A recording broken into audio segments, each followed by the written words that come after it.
There are documents the Holloway family never intended for daylight, ink fading on parchment, pages warped by the humidity of southern air. Every generation had one appointed custodian, usually the eldest son, to keep the record sealed until his death. The contents were never meant to be spoken of, only copied, amended, and returned to the chest beneath the parlor floor. Those papers were found in 1858, when the house itself began to rot from within. Welcome back. Before we continue, like, subscribe, share. In the town ledgers of Monroe County, Mississippi, the Holloways appear respectable. Landowners, merchants, benefactors to the local seminary. But the family's fortune was neither born of harvest nor trade. It was of experiment, a kind no public man could confess. The first record dates to 1834, written in the uneven hand of Dr. Elias Holloway. Physician by training, though not by ethics, his journal speaks of unconventional proofs conducted upon the enslaved and the infirm. He claimed it was in pursuit of a purer form of life, an anatomy freed of weakness, hereditary or moral. His wife's side, the Graysons, carried congenital afflictions, blindness, fainting spells, and feverish hallucinations that worsened with each generation. Elias, affronted by the notion of cursed blood, vowed to unmake the error at its root. In the Holloway house, such promises were not metaphors. By 1842, the entries take a turn toward the clinical. Lists of subjects, reagents, blood comparisons. There are fragments of scripture between notes, half prayers for divine understanding, half invocations for dominion over decay. Some entries were later struck through, as if Elias himself had feared what he'd written. Her pulse ceased, yet the eyes would not still. The boy saw it. He should not have. That boy, the youngest, was Samuel Holloway. His handwriting takes over the ledger by 1858, the year everything began to unravel. Samuel's tone is different, quieter, remorseful. His first line reads, "Father's pursuit has become my inheritance, though I never sought it. The sickness is not of blood, but of conscience." Neighbors recalled seeing lamplight burning through the east windows of the Holloway estate long past midnight. A low hum, like a forge or a beehive, rose from beneath the floors. Servants began to vanish. One woman, Mercy Talbot, was said to have run barefoot into the woods, screaming of a room that breathed. Her testimony was dismissed as hysteria. When Samuel tried to destroy his father's journals, he found that copies had already been made, faithful reproductions kept by Elias in sealed envelopes, addressed to colleagues in Charleston and Savannah. For continuity, the note read, "Should my work be interrupted." The family's reputation endured, outwardly untarnished, yet the town's children began to whisper of the Holloway cellar. They said the walls there were wet with life, that if you pressed your ear to the foundation stones, you could hear a heartbeat. Those who laughed about it at first stopped laughing when the foundation finally cracked. The Holloway estate stood 3 miles east of the river, its white columns already peeling, the shutters heavy with mildew. When the first fissure split across the parlor floor that summer, Samuel claimed it was from the damp, a simple failure of brick and mortar. But the housekeeper, Mrs. Tull, swore she heard something moving beneath the boards before the earth gave way. Within days, the walls began to groan at night. It was the smell that drew attention first. Not rot exactly, but a sharp sweetness, like spoiled fruit or iron. Samuel ordered the cellar doors sealed, yet moisture continued to bloom up through the foundation, darkening the rugs in circular stains. He tried to burn incense in the hallways, but it only thickened the air, turning every breath into syrup. The ledgers describe his efforts to contain what he called Father's residuum, a byproduct of Elias Holloway's final experiments. The exact nature of those experiments remains unclear.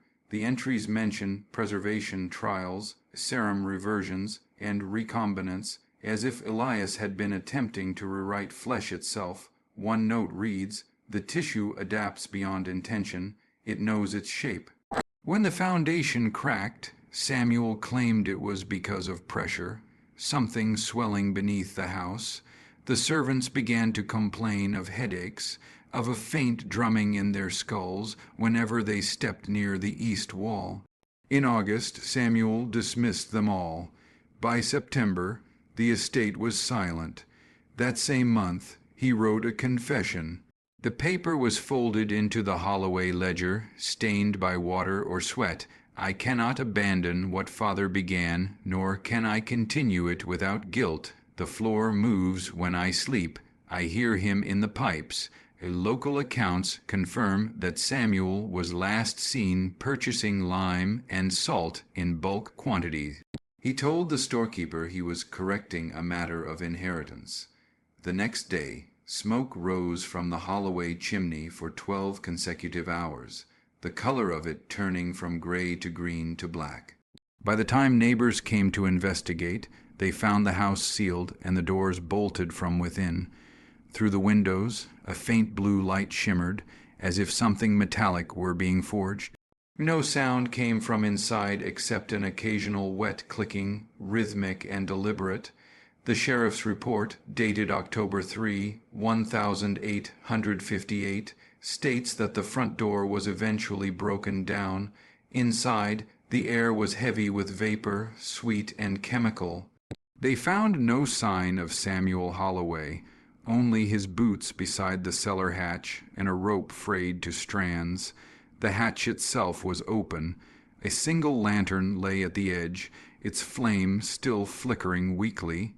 The deputies claimed they could hear movement far below, like fluid coursing through a vein. One man, Deputy Warren, lowered a line to test the depth and swore it was bottomless. The cord went slack. He said later, and something pulled. No one volunteered to go down after that. The hatch was nailed shut, then cemented over in haste. The sheriff ordered the property abandoned, but within a month, livestock in the surrounding fields began to show strange lesions along the flank, round, soft, and faintly pulsating. When cut open, the wounds wept a clear liquid with a metallic sheen. Doctors from Jackson arrived to inspect the matter. Their report was never published. Only one note survives from that inquiry, unsigned and undated, found later in the ruins of the courthouse fire. The residue is alive. By winter of 1858, the Holloway estate had become a site of avoidance. Travelers passing the property wrote of an odor drifting from the trees, acrid, metallic, sometimes accompanied by the low hum of unseen insects. Those who lingered near the old well swore they could feel warmth rising from the ground even in frost. The estate was officially condemned that December, yet county officials never reclaimed the land. They recorded the deed as indefinitely deferred, a phrase that appeared in no other record of the period. Among the remaining documents, one stands apart, a letter addressed to Dr. Ambrose Treadwell of Charleston, bearing Samuel Holloway's signature and the date November 19, 1858. It was never posted. The handwriting is unsteady, streaked as if written in haste. Dr. Treadwell, the serum will not rest. It consumes what it touches and reclaims it as if remembering, I have sealed the lower vault, but it finds fissures. The bones within are soft as wax. I believe Father has achieved his design.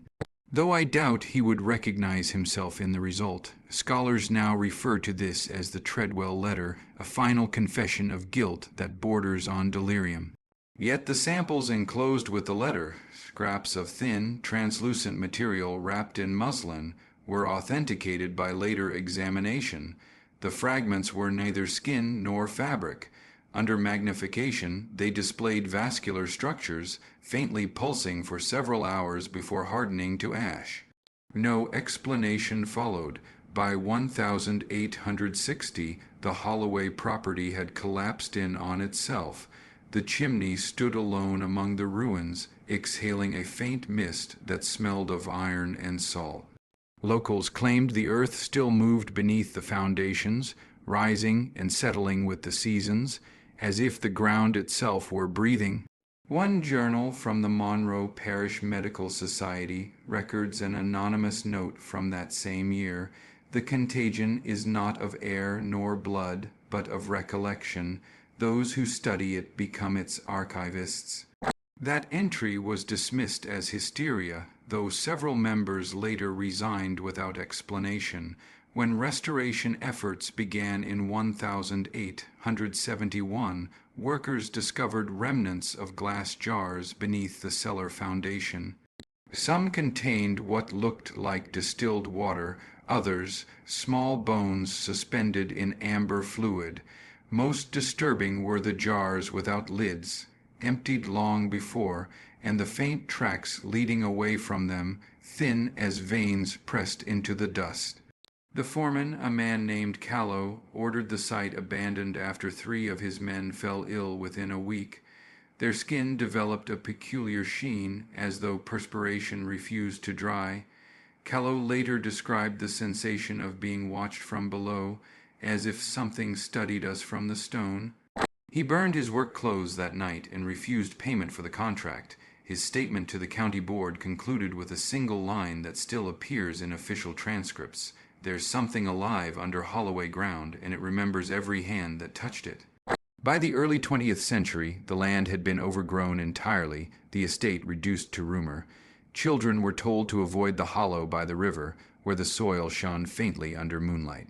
Farmers who dug too deep claimed their wells filled with a thick, silvery liquid that hardened at dawn. The Holloway name faded from local speech, yet the ledger itself resurfaced decades later, damp, half-rotted, but legible. In its final pages, the handwriting changes once more. It is not Samuel's. The ink is blacker, the lines smoother, the tone almost tender. Inheritance complete, the flesh endures, the family persists. The signature beneath is simply E.H. In the spring of 1904, nearly half a century after the last recorded entry, the Holloway property was purchased by a textile merchant named Edmund Hale. He had no known relation to the family, though his letters suggest an unusual fascination with hereditary curiosities and medical phenomena suppressed by provincial superstition. The deed was cheap, almost suspiciously so, and the locals, relieved to see someone else take it, offered no protest. The house he rebuilt bore little resemblance to the original manor. Most of the foundation was replaced, the walls raised anew from imported brick, but the east wing, where the cellar had once been, remained untouched. When questioned by his foreman, Hale replied that he wished to preserve the history beneath. Within 6 months of his arrival, his tone changed. Letters to his sister in Atlanta reveal an early optimism that decays, letter by letter, into obsession.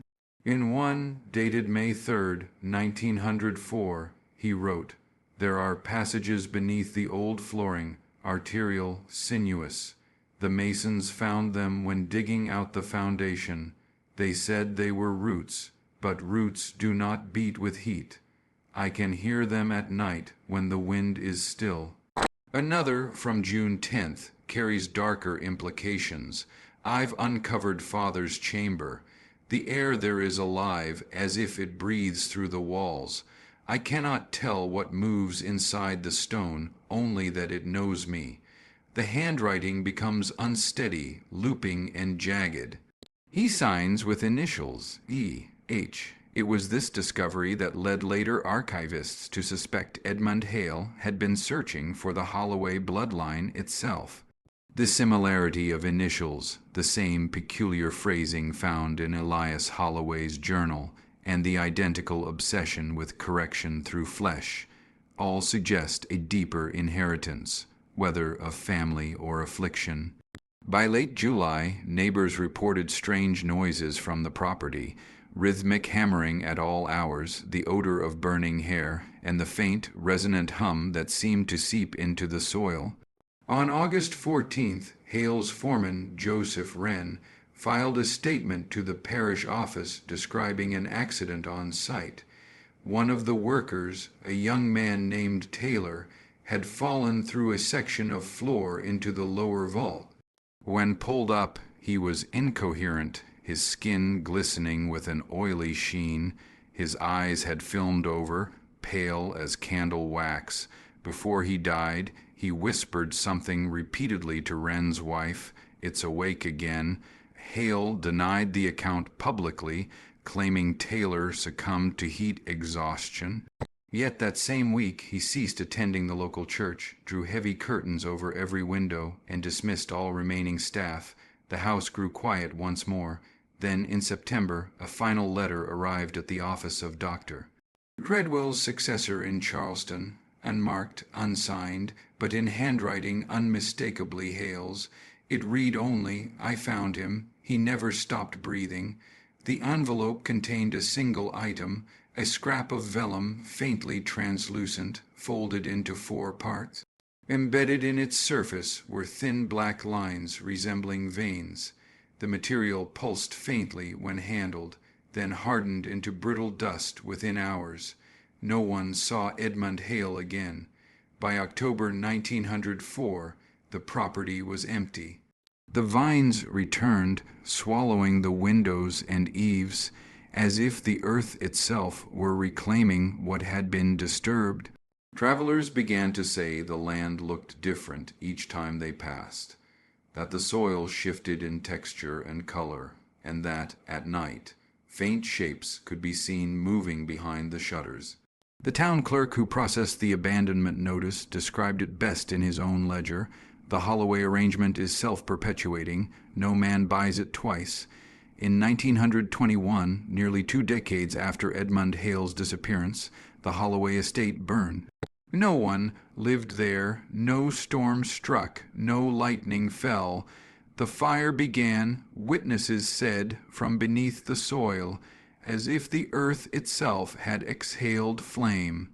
The blaze consumed the manor in silence, rising white, hot and clean, leaving behind nothing but a skeleton of iron beams and a faint metallic residue.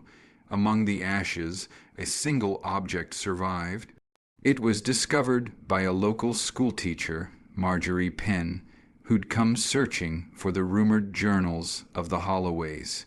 She found instead a ledger, scorched around the edges, but miraculously legible inside. At first glance, it resembled a bookkeeping record, columns of dates, initials, and amounts written in fine copperplate. But beneath each entry in a smaller hand were brief notes, clinical in tone, horrific in implication. Subject failed to ingest infusion, requisition scheduled, offspring viable, transplantation attempted, maternal refusal noted, replaced with corrective specimen. The earliest entry dated 1856, the last 1904, the year Edmund Hale vanished. Across 5 decades, the ledger chronicled an unbroken sequence of human experiments, wagers, and reparations. Each entry bore the initials E.H., suggesting a continuum of authors rather than a single hand. Marjorie turned the book over to the county archivist, who locked it in a drawer labeled Unverified Materials. It remained there for years, dismissed as forgery, until the mid-1930s, when a graduate student named Arthur Wills reopened the file. Arthur was researching Southern medical ethics for his dissertation. When he began transcribing the Holloway ledger, he noticed that the handwriting subtly changed every 7 to 10 pages, as though the quill passed from one person to another. Yet the phrasing, the syntax, even the curvature of certain letters remained eerily consistent. He described it later in a letter to his advisor. It is as if the hand changes, but the mind remains. What disturbed him most was a recurring annotation at the bottom of several pages, arrangement maintained. Arthur traced the names and initials mentioned within the ledger to parish birth records, death notices, and property transfers. They were real. Most of them corresponded to families who'd either vanished from the census or sold their land for impossible prices in the years following the Civil War. One entry stood out, dated November 14th, 1858. 5 subjects joined in refusal, outcome non-compliant, correction incomplete, arrangement preserved. The same date appeared again near the ledger's end, written in red ink rather than black. November 14th, 1904, renewal achieved, cycle to continue at interval of 71 years. When Arthur read that line aloud to his colleagues, a chill moved through the room. The mathematics were exact. 71 years after 1904 would be 1975. He laughed it off at first, but began dreaming of the house, its cellars, its pulsating walls, and something vast beneath the soil whispering in time with his heartbeat. In 1937, Arthur Wills disappeared while visiting Natchez. His hotel room was found immaculate except for one item on the nightstand, a charred piece of vellum that looked disturbingly like human skin. The ledger vanished again soon after, reportedly misplaced during an archival transfer. No one has seen it since, but local rumor insists it wasn't lost. It was returned. Some say it still sits buried beneath the Holloway foundations, waiting for the year noted in red. The arrangement, one archivist later wrote, was never about inheritance. It was about endurance. In 1949, excavation crews digging a new road near the ruins of the Holloway estate unearthed a sealed chest, wrapped in tarred canvas and buried beneath a slab of slate etched with a single symbol, an open hand with an eye in its palm. The chest contained papers belonging to Dr. Lawrence M. Keene, a physician from Savannah who'd vanished in 1879 while visiting the Holloways.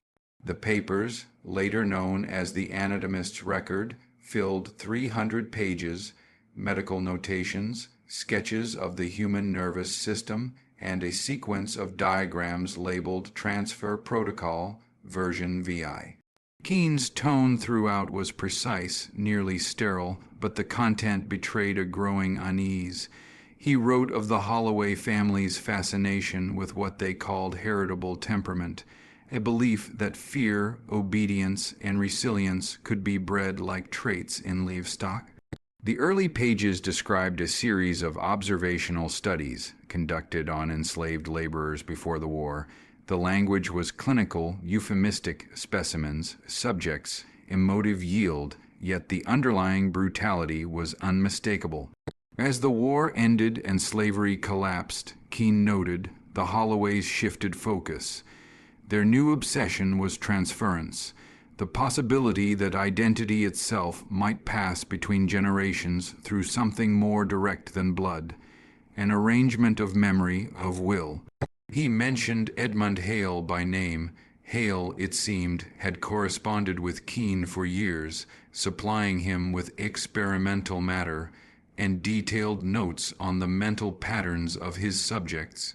The doctor's sketches showed crude apparatuses, glass tubes affixed to the skull, electrodes pressed against the spine. One annotation reads simply, Subject E.H. believes memory can be coaxed from marrow. As Keene's entries progressed, his confidence faltered. He began hearing what he described as resonances, a faint tapping in his right ear, echoing the rhythm of his own pulse, growing louder when he handled Holloway specimens. In the final section, his tone broke entirely. The arrangement is not metaphor, he wrote. It is persistence. There are voices within the blood that speak their own continuance. I am not alone in my skin. When archivists catalogued the find in 1950, they noticed that several diagrams were drawn on the back of parish records, birth registries from the Holloway plantation itself. Beneath Keene's ink, faint but visible, were names and ages of people long dead, overwritten and inverted until the original text became nearly unreadable. A subsequent report by the Mississippi Medical Historical Society concluded that the documents were symbolic reflections of moral panic, not evidence of authentic experimentation. But privately, one examiner noted that the anatomical proportions in Keene's sketches were too accurate, too consistent, to be the work of imagination. Among the recovered papers was a sealed envelope, brittle but intact, addressed simply, "To whoever studies this after the 71st year." Inside was a single page of handwriting in a distinctly different hand, one archivists identified as Amelia Holloway's. It read, "We have learned to separate thought from the flesh, will from body. The doctor called it a marvel. He did not understand that it was punishment. Those of us who survive carry the others. Their voices bruise us from within, but we keep the arrangement because the arrangement keeps us." That letter was dated March 3rd, 1879, the same month Keene disappeared. By 1951, the chest was sealed again and placed in the State Archives restricted collection beside the Holloway ledger. The two artifacts, when read together, suggested a single continuous experiment spanning generations, part superstition, part science, all cruelty. No one ever determined what version Roman 7 of Keene's transfer protocol entailed. The final diagram ended abruptly, with only one phrase scrawled in the margin: "The next renewal will not require consent." By 1955, the Holloway materials had begun to circulate quietly among university scholars, passed from hand to hand, cited in footnotes, dismissed in public yet obsessed over in private. One of those scholars was Dr. Dorothy Lang, a historian of medicine at Tulane. Lang was the first to suggest that the so-called arrangement wasn't merely superstition or family ritual. It was a renewal cycle, a generational experiment meant to ensure continuity of consciousness through successive bodies. Lang's essay, Persistence Through Inheritance, argued that the Holloways had developed a rudimentary pseudoscience of neurological contagion long before the field existed. They believed that identity could be taught into tissue, that a strong enough act of will could impress itself into the nervous systems of descendants.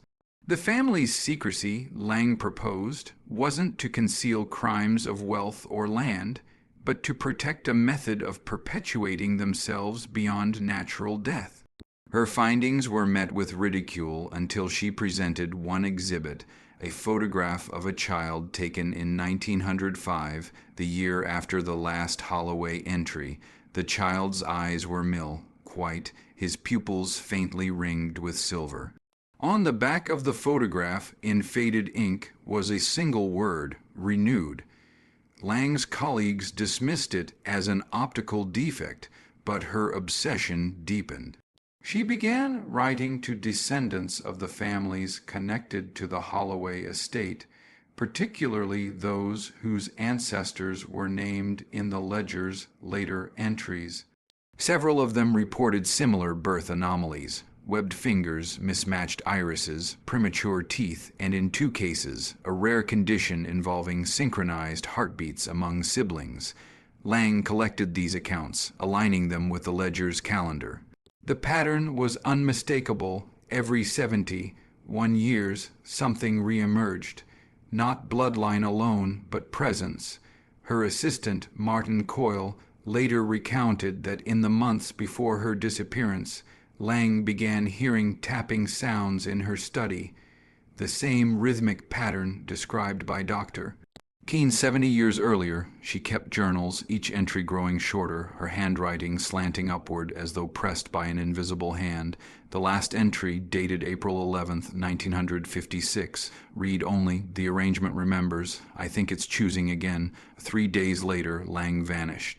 Her apartment was found locked from the inside, her manuscript gone. The only remaining trace was a handprint on her window panes, smudged, as if someone had pressed against the glass from outside, though she lived on the 5th floor. When investigators cataloged her belongings, they found a single item filed under Field Notes Holloway, a brittle scrap of parchment bearing 2 lines, one written decades apart. The first, in Edmund Hale's handwriting, cycle to continue at interval of 71 years. The second, in Lang's unmistakable hand, if 1904 was renewal, then 1975 is resurrection. Her notes were suppressed by the university.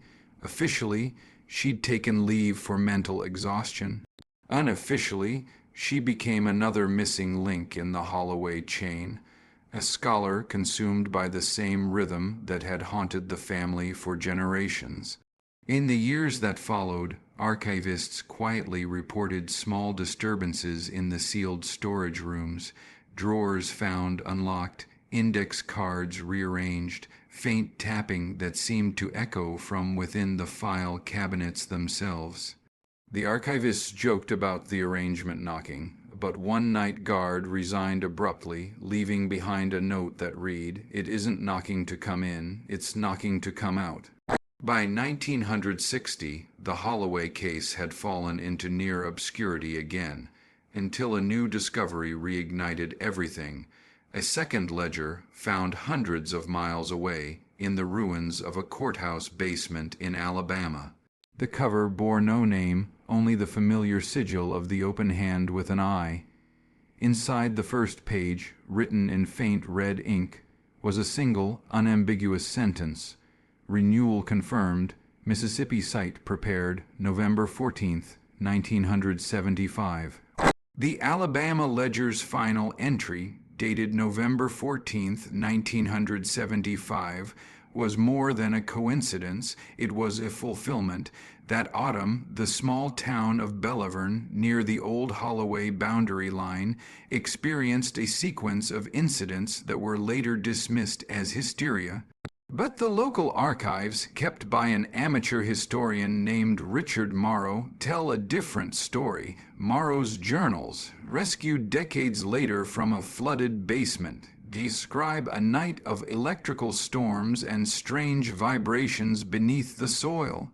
He wrote of a hum in the ground, like a deep pulse that made the teeth ache. His dog barked at the cellar door for hours until, as he noted grimly, the barking turned into coughing. When he finally descended to check, he found the floor slick with condensation and the air cold as marble. On the dirt wall where moisture had gathered, an open handprint glistened, 5 perfect fingers, each outlined in white residue like salt. Morrow's entries grew erratic after that. The handwriting trembled, and his tone shifted from observation to confession. He began referring to himself not as I, but as we. We remember the oath. We remember the voice in the well. We have come home again. Neighbors later told authorities that Morrow had started keeping lanterns lit all night and covering his mirrors with newspaper. When a journalist visited him in January 1976, Morrow was gone. The house stood empty, except for a table on which sat a single sheet of paper, cycle achieved, body sufficient, arrangement continues. Decades later, a regional researcher, Dr. Phyllis Moreland, reopened the Holloway case after discovering a child's remains buried on the property. Bones fused oddly at the joints, skull unusually symmetrical, as though grown to a deliberate pattern. Carbon dating placed them at 1975, aligning exactly with the predicted renewal year. Moreland's private notes, recovered posthumously, indicate she recognized the same sigil from the Holloway ledger carved into the femur, the eye within the open hand. What disturbed her most was the condition of the teeth, adult dentition fully formed in a body no older than 7. She wrote, they weren't raising children, they were raising vessels. After Moreland's sudden death, listed as a stroke though she was only 41, her assistant deposited her field tapes in a locked cabinet at the University of Alabama. The last recording, timestamped 2/13A, M captures faint tapping sounds followed by moorland whispering. It's not hereditary, it's recursive. The sound that follows, wet, rhythmic, deliberate, was analyzed by an audio technician decades later. He described it as something opening and closing underwater. Meanwhile, Bellavern's residents began reporting visitors, pale, quiet men and women who came asking for records of land ownership dating back to the 1830s. They claimed to be conducting a genealogical survey. Each carried a small metal case, and each introduced themselves as consultants with the Holloway Trust. One librarian recalled that their fingertips left faint white marks on the paper they touched, as though covered in fine dust. When asked their first names, every one of them hesitated before answering. By Christmas of 1975, the disturbances stopped. The lights in Morrow's home were finally extinguished, yet the soil around the foundation never froze. That winter it remained soft, as though freshly turned. The last line of the Alabama ledger, penned in a tremulous hand and later smeared by moisture, read, "The vessel accepts, the blood recalls." When archivists tried to preserve the page, the ink refused all fixative. Under ultraviolet light, new words began to appear beneath the surface writing, faint but legible. The arrangement resumes. Next cycle incomplete.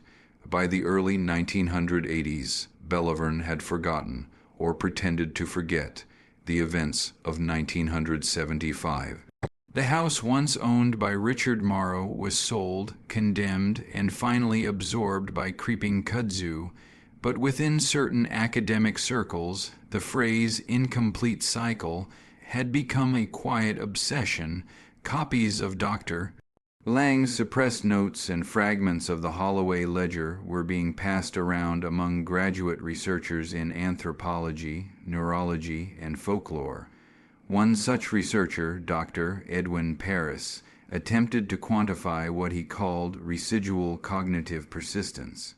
He posited that if the Holloways had indeed performed a hereditary transfer of memory or identity, then something, some trace, might linger in local physiology or sound. His tests were unorthodox. He recorded neural activity in volunteers who slept within a 10-mile radius of the Holloway site, then compared their REM frequencies to audio from Lang's 1956 tapes. What he found defied interpretation.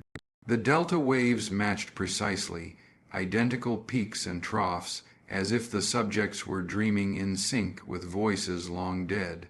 The university ordered him to destroy the data, calling it statistical contamination, but Paris didn't. He took the recordings home, where he played them nightly, convinced he was close to hearing the words beneath the noise. His wife later told investigators that he began to mumble in his sleep, whispering names she didn't recognize, Hale, Morrow, Lang, and one she couldn't pronounce, something like Alua. The last entry in Paris's research journal reads, "It's recursive. The arrangement is not bound by blood. It requires memory, only memory." He was found 3 days later in his study, the Realta machine still turning, emitting a low hum. His eyes were open, pupils contracted to pinpoints, and a faint handprint, white as dust, marked the side of his face. The coroner described it as a chemical frost. Following Paris's death, federal agents quietly seized his materials, citing biohazardous contamination. The files were never logged in public record, yet fragments continued to surface, transcripts, photocopies, whispered retellings, suggesting that one of Paris's students, Anna Ward, had managed to smuggle out portions of the data. In her surviving letter, written from an unknown location in 1983, Ward describes analyzing the waveform of the so-called arrangement pulse. When she slowed it by a factor of 70, the known interval, the signal transformed into an audible rhythm. 5 knocks, a pause, and then a single draw. Now sigh. It's breathing through the recording, she wrote. I think it's waiting for response. Ward's letter ends abruptly. On the envelope, in her own handwriting, is a final note: "Do not listen. Listening completes the cycle." After that, the trail of the Holloway arrangement seemed to vanish again. Files misplaced, recordings mislabeled, key witnesses transferred or gone, but the pattern, the cycle, had always required absence.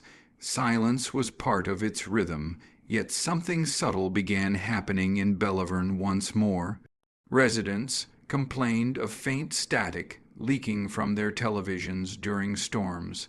Old radio sets, even when unplugged, clicked softly 5 times before fading to quiet.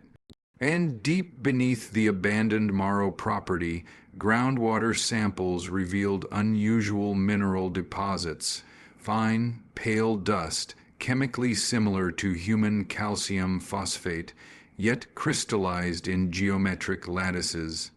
Scientists dismissed it as coincidence. Historians ignored it as superstition, but those who remembered the old name, the Holloways, the arrangement, the ledger, the sigil of the hand with the eye, knew better. Because if 1975 was the last confirmed renewal, and each interval spanned 71 years, then the next would arrive not far from now, and someone, had already begun knocking. The archivists who reopened the Holloway file in 2023 were not historians but contractors, digital preservationists hired to scan the old ledgers before the last of them disintegrated. The Holloway estate, having passed through centuries of probate, was finally donated to the state archives for digitization. No one mentioned the arrangement. No one even knew the word anymore, but the files remembered. The first incident occurred on a Monday. A technician named Illy Crawford noticed that one ledger, the Alabama volume from 1904, produced a low static hum whenever placed under the scanner's light. He assumed it was a grounding fault until the hum began to pulse in even intervals, 5 beats, pause, 1 long. When he reviewed the audio data embedded in the scan, he found faint frequencies embedded in the noise, an echo of human respiration, slowed beyond recognition. On the second day, the scanning software began mislabeling the entries. Edmund Hale became E. Holloway. Richard Morrow appeared as R. Holloway. Eventually every surname, without exception, rendered as Holloway. Crawford joked to a colleague that the software wants them all related. By the third day, the joke curdled. The system began generating new entries, dates extending past 2025 into 2046, 2075, 2001, 160, each accompanied by a phrase in corrupted text. Cycle continues. Renewal pending. Security footage from the server room later showed Crawford staring into the monitor at 3:19 a.m., his reflection faintly visible in the glass. He raised his hand to the screen, and another hand, white, thin, genderless, seemed to rise to meet his from the inside. When staff arrived the next morning, his workstation was empty. The scanner was still running. Beneath the glass, the Alabama ledger lay open to the same page as before, but the ink was gone. In its place, a faint white residue formed the outline of a human hand. The state halted the project within hours, but digital files had already been uploaded to the preservation cloud. Within days, technicians in other offices began reporting strange anomalies. Archive databases opening themselves, metadata shifting without commands, faint breathing noises recorded through inactive microphones. A memo circulated internally, possible malware, a recurring signal in 71-second intervals. Do not open Holloway arrangement. Zip. No one can confirm what happened after that. The network was scrubbed, servers replaced.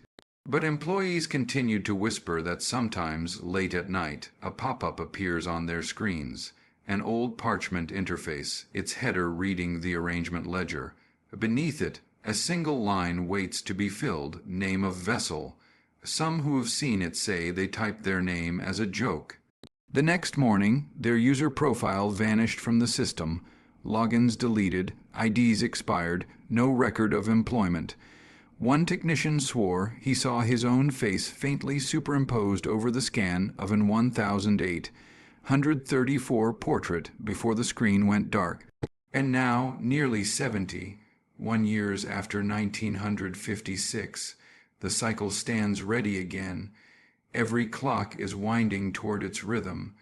The pulse that began in the Holloway cellars moves through fiber optics now, encoded in the static between transmissions. What the family tried to perfect through flesh has found a new vessel. Digital, enduring, recursive, it no longer needs the Holloways, it only needs someone to open the file, a faint static hum warning if you ever find a folder titled Holloway Arrangement. Zip on your system, do not open it. Do not read the ledger. Listening completes the cycle.